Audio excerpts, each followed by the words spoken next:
আসসালামু আলাইকুম, this is Yakub Hossain and welcome to my another blog guys. আপনারা সবাই কেমন আছেন অবশ্যই কমেন্ট বক্সে জানাবেন। আমরা এখন গ্রামের বাড়িতে এসেছি। আমি না ঘুরতে সামনে যাও, দেখতে পাচ্ছেন আমি না ঘুরতেছে। মামার আগে দাও, মামার আগে দাও, মামা আয়ো।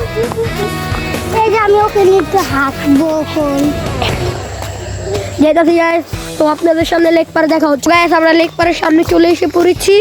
আপনারা সবাই লেক পার দেখছেন, আপনারা মজা পাবেন। এই বাগনার এখন দুরাম আপনারা দেখবেন।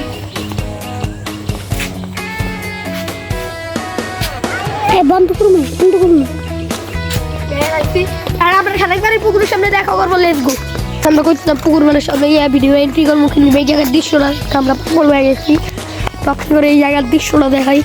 ওই সামনে টঙ্গর আর এখানে ধান খেত পুরাটা গাইস। এখন আর বেশি কথা বাড়াবো না, আমরা ওই মাথা হচ্ছে পুকুর, আমরা সবাই দেখা করছি পুকুরের সামনে। আর পুকুরে গোসল করার ব্লগ আসবে, আপনারা সবাই দেখবেন। এই যে বাইক নয় আমার লগে, আমরা সবাই পুকুরের সামনে দেখা করবো। পুকুরের সামনে বসে আর বেশি ডুব যাইতে পারবো না, কারণ নেটওয়ার্ক কাম করতেছে না। এই যে পুকুরটা, যে ওইখান দিয়ে নামা হয় পুকুরে।